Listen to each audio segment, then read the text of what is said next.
నమస్తే మిత్రులారా. పార్టీ ఫిరాయింపుల ఎమ్మెల్యేలు దెబ్బకు భయపడి ముఖ్యమంత్రి రేవంత్ రెడ్డితో భేటీ కావడం జరిగింది. మరి మా మీద ఏం నిర్ణయం తీసుకోబోతున్నారు? మేము బీఆర్ఎస్ పార్టీలోనే ఉన్నాం, దయచేసి మా సభ్యత్వాన్ని కాంగ్రెస్ పార్టీ నుంచి రిమూవ్ చేయండి, మళ్ళీ మేము బీఆర్ఎస్లోకి వెళ్ళిపోతాం, గెలిచిన ఏవైతే 37 ఎమ్మెల్యేలు బీఆర్ఎస్ పార్టీ వారు ఉన్నారో అందులో మేము భాగస్వాములమే, మేము సపరేట్ ఏం లేము, పార్టీ నుంచి ఏం వెళ్ళలేదు, నిజానికి మేము బీఆర్ఎస్ పార్టీ కట్టుబడే ఉన్నాము, కేసీఆర్ గారి యొక్క గీసిన గీతని మేము ఏ రోజు కూడా అతిక్రమించలేదు అనుకుంటూ ఈరోజు భయపడుకుంటూ పరుగులు తీసిన విషయాన్ని నిన్న మనకు అవపడడం జరిగింది. అయితే ఈ పార్టీ ఫిరాయింపుల దస్కదస్ ఎమ్మెల్యేలు ఎవరైతే ఉన్నారో వీళ్ళు భయంతో అసలు కేసీఆర్ ఏం స్టెప్ తీసుకుంటున్నాడు, నిజానికి గతంలో ఎవరు తీసుకోలేనట్టుగా ఎందరో మంది పార్టీ ఫిరాయించిర్రు, ప్లేటు ఫిరాయించిర్రు, నిజానికి కొందరు ముఖ్యమంత్రులకి బురిడి కొట్టించే ప్రయత్నాలు చేసినా అప్పుడు ఈ విధంగా బీఆర్ఎస్ పార్టీ వాళ్ళు వెనకబడ్డట్టుగా ఏ పార్టీ వాళ్ళు వెనకబడలేదు. మాట్లాడితే సుప్రీంకోర్టుకి వెళ్తున్నారు, మాట్లాడితే హైకోర్టుకు పోతున్నారు, వదలట్లేదు, ఎట్లా చేసైనా మళ్ళీ మా మీద వేటు వేసే ప్రయత్నమే చేస్తూ ఉన్నారు అనుకుంటూ ఈ 10 మంది ఎమ్మెల్యేలు భయపడతా ఉన్నారు. అయితే ఇందులో 9 మంది ఎమ్మెల్యేలు రేవంత్ రెడ్డి గారితో భేటీ అయ్యి మరి గడ్డం స్పీకర్ గారు మా మీద ఎటువంటి చర్యలు తీసుకోబోతున్నారు, నిజంగానే కోర్టును ఆశ్రయించే మా సభ్యత్వాన్ని రిమూవ్ చేసేసి మా పైన కఠిన చర్యలు తీసుకుంటున్నారా, అంటే మమ్మల్ని రిజైన్ చేసేసి మళ్ళీ ఎలక్షన్ పెట్టే ప్రయత్నాలు చేస్తూ ఉన్నారా? అట్లయితే మేము కాంగ్రెస్లో గెలుచుడు కష్టమే, ఇటు బీఆర్ఎస్లో మమ్మల్ని దగ్గర రానియరు, ఉన్న బీఆర్ఎస్ కార్యకర్తలంతా కేసీఆర్ దగ్గరికి పోయిన పరిస్థితి అవపడతా ఉంది, అక్కడ కాంగ్రెస్ కూడా గెలిచే ప్రసక్తే లేదు అనుకుంటూ ఈ 9 ఎమ్మెల్యేలు భయపడుకుంటూ రేవంత్ రెడ్డి గారిని వారితో కలిసి భేటీ అవ్వడం జరిగింది. అయితే ఒక ఎమ్మెల్యే రాలే, కడియం శ్రీహరి గారు, ఈయన అసలే రాలేదట. నేను రానక్కడికి రాను, మీరు పోండి, రేవంత్ రెడ్డితో నాకు ఎన్నో లావాదేవీలు ఉన్నాయి, ఆయన స్టేషన్ గన్పూర్లో ఒక ఎయిర్పోర్ట్ కట్టిస్తాను, ఒక మెట్రో స్టేషన్ తీసుకొస్తాను, అదేవిధంగా రైల్వే జంక్షన్ని క్రియేట్ చేస్తానని, అక్కడ బూర్జ్ ఖలీఫా బిల్డింగ్ని ఏర్పాటు చేస్తానని మేము కొంత మాట్లాడుకున్నాము, దయచేసి మీరు వెళ్ళండి, నన్ను మాత్రం లాగకండి ఇందులో అనుకుంటూ ఈ కడియం శ్రీహరి రాలేదట. అంటే వీళ్ళకి ఇప్పుడే భయం మొదలైంది. ఈ భయం ఎట్లా మొదలైందంటే మీరు చూస్తూ ఉన్నారు, వినాయక చవితి పాటలలో కావచ్చు, ఈరోజు ఏ ప్రజలు అన్నారు కదా, కేసీఆర్ గారి యొక్క ఆనవాళ్ళను నేను తుడిపేస్తా, కేసీఆర్ కట్టిన ప్రతివి కూల్చేస్తా, నేను పడగొట్టినా తొడగొట్టినా కేసీఆర్ని ఫామ్ హౌస్లో కూర్చోబెట్టినని చెప్పిన ముఖ్యమంత్రి రేవంత్ రెడ్డికి ఆ ఒక్క పాటతోటి దెబ్బపడడం జరిగింది. దాంతో ప్రజలు వ్యతిరేకత, ఇటు పాటల వ్యతిరేకత, ఇవన్నీ చూసిన తర్వాత ఈ 9 మంది ఎమ్మెల్యేలకు భయం పుట్టుకొచ్చింది, ఎక్కడ లేని భయం పుట్టుకొచ్చింది.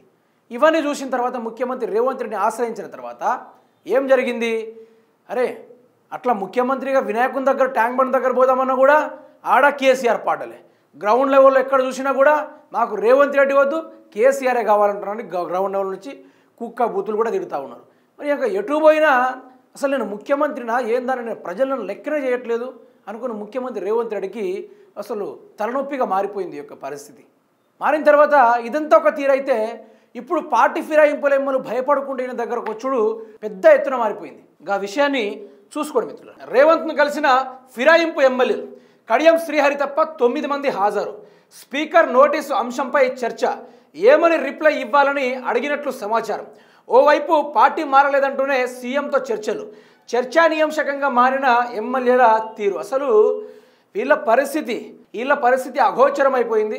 అసలు మేము ఏ పార్టీలో ఉన్నానని చెప్పుకోవాలి, మా పరిస్థితి ఏంది, మేము నువ్వే మా ముఖ్యమంత్రి అనుకుంటూ నీతోటే లాభదాయకం ఉందంటూ నిన్నే నమ్మి ఇంతమంది పార్టీ ఫిరాయించి వచ్చినాం, ప్లేటు మార్చి వచ్చినాం, కేసీఆర్ గారు మమ్మల్ని నమ్మించి గెలిపిస్తే ఆయనకే మేము మోసం చేసి వచ్చినాం, ఈరోజు మా బ్రతుకేమైపోతుంది, మేము ఏ పార్టీలో ఉన్నామని కూడా క్లారిటీగా చెప్పుకోలేని పరిస్థితిలో మా బ్రతుకులు ఏర్పడింది, అసలు ఏం చేయాలనుకుంటూ వీళ్ళు మాట్లాడుతున్న తీరు పడతా ఉంది. నిజానికి వాళ్ళు లెక్కన చూసుకోవాలన్నా ఏం చేయాలన్నా కూడా ఈరోజు ప్రజల వ్యతిరేకత అసలు ఊహించలేని తీరుగా ఉంది. ముఖ్యమంత్రి రేవంత్ రెడ్డి ఈరోజు ఊర్లలో బట్టి తిరిగినా కూడా ప్రతి మనిషికి ₹1 చొప్పున ఇచ్చినా కూడా ఈరోజు రేవంత్ రెడ్డిని మంచోడు అనేటోడు లేరు, మళ్ళీ రేవంత్ రెడ్డి రావాలి అని అనేటోడు లేడు. సకాలంలో ఏమి అందియాల ఆ వ్యతిరేకత బాగా రావడంతో 9 మంది ఎమ్మెల్యేలకు భయం పుట్టుకొచ్చింది.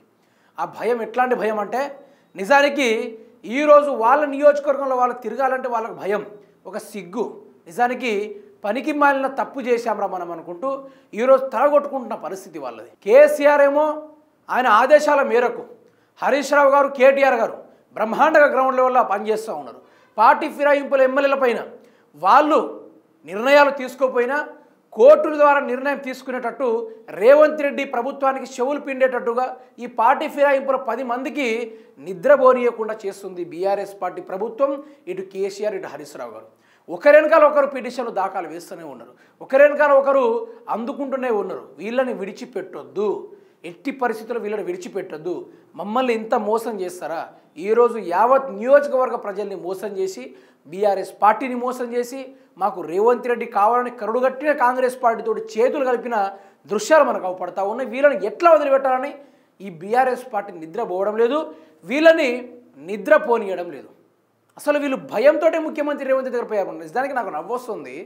ఏమంటారంటే వీళ్ళు అడిగి పోయి మేము ఏ పార్టీలో ఉన్నామని మీడియా వాళ్ళతో చిట్ చాట్ చేయాలి మేము అనుకుంటూ మాట్లాడుతూ ఉన్నారు. అంటే చూశారు కదా, బీఆర్ఎస్ పార్టీలోనే ఉన్నాం అని చెప్పుకోవడానికి కూడా వాళ్ళకు భయం పుడుతుంది. ఈరోజు కాంగ్రెస్ పార్టీలోనే ఉన్నామంటే అది భవిష్యత్తు లేదు. కాంగ్రెస్ పార్టీ అంటే భవిష్యత్తు లేని పార్టీ. అది కాంగ్రెస్ కార్యకర్తలకే భవిష్యత్తు లేకుండా పోయింది, పార్టీ కోసం పనిచేసిన కాంగ్రెస్ కార్యకర్తలకి. అటువంటిది పార్టీ ఫిరాయింపుల పరిస్థితి ఘోరాతి ఘోరంగా మారిపోయింది. వాళ్ళ పరిస్థితి చెప్పలేని విధంగా, ఎవరు ఊహించని విధంగా మారిపోయింది పరిస్థితి.